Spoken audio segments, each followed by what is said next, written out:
എടാ ജോണിക്കുട്ടി, ഒന്ന് വേഗം ആവട്ടെ. അടുത്ത മാസം 18-ന് ഹൗസ് വാമിംഗ് നിശ്ചയിച്ചതാ. എന്റെ സാറേ, സാറ് പേടിക്കാതെ. നാളെ 10 ഒറീസക്കാരെയും 5 ആസാമുകാരെയും ഏർപ്പാടാക്കിയിട്ടുണ്ട്. അവരിങ്ങ് വന്നാൽ ധിടി പിടിയുന്ന കാര്യങ്ങൾ നടക്കും.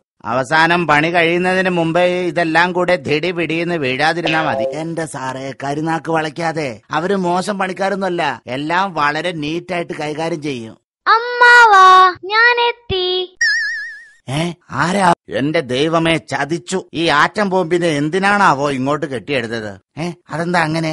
എന്റെ അനന്തരവനാ ടിന്റുമോൻ. കഴിഞ്ഞ ആഴ്ച 2 ദിവസം ഇവിടെ പാർക്കാൻ വന്നിരുന്നു. ഒരു വിധത്തിൽ ഇവിടുന്ന് പറഞ്ഞു വിട്ടതാ. വികൃതി എന്ന് പറഞ്ഞ ഇങ്ങനെയുണ്ടോ?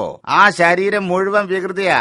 മോൻ അകത്തോട്ട് ചെല്ല്, അമ്മായി അന്വേഷിച്ചു. പിന്നെ അവരെന്നെ അന്വേഷിക്കാൻ പോവല്ലേ?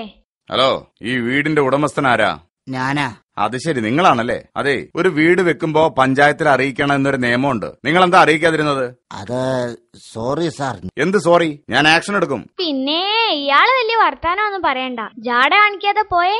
എടാ, ഒന്ന് മിണ്ടാതിരിക്കെ. സോറി സാർ, ഇവൻ വിവരമില്ലാതെ.